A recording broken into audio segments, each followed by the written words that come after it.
Well guys, today we're going to introduce a new car to the channel.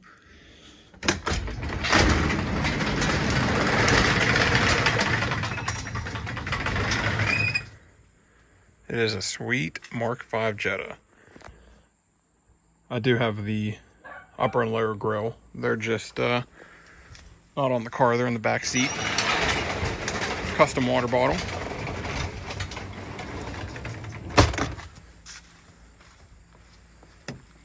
This is, I believe, just the baseline. It's a value edition with the 5-speed 2.5.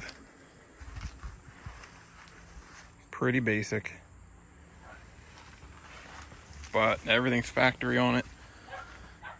Good thing is, it does have leathers. Let me get the key.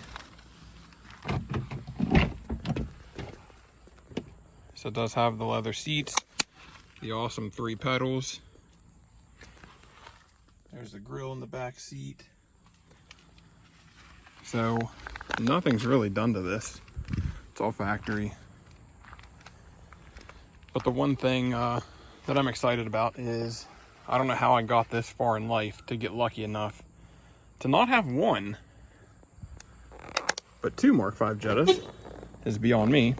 The door's open, it still locks. Junk.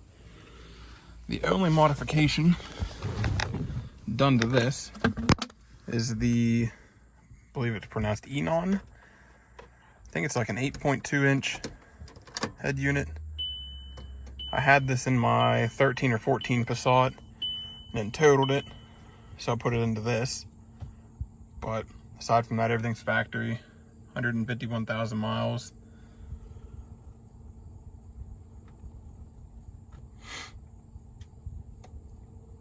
Just takes a little bit to get going.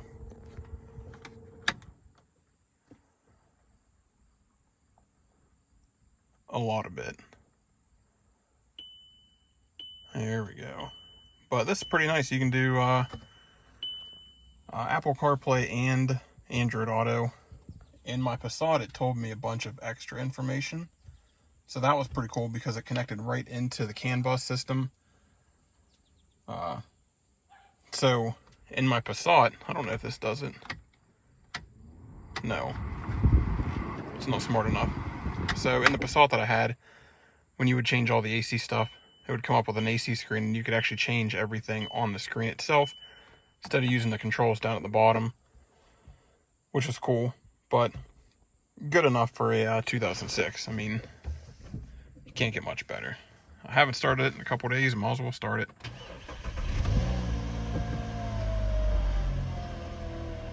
It did just get a new clutch. I can't remember what brand it was, just something factory. Chains don't make any noise. Sadly, it's got the crappy tan colored interior for the bottom, or for the top, sorry. Well, as I said, the bottom's leather seats.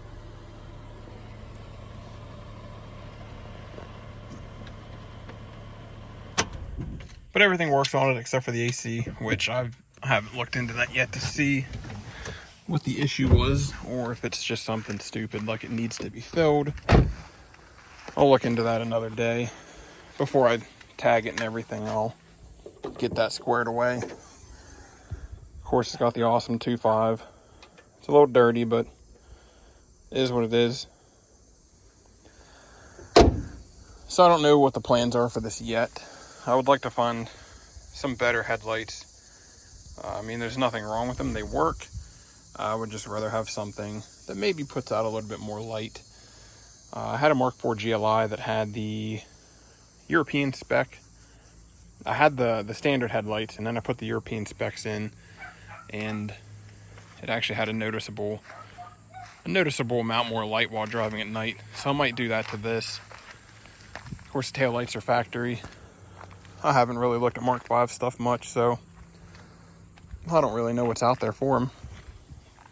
But overall, the body's in pretty decent condition. Obviously, there's some small dings, dents, scratches.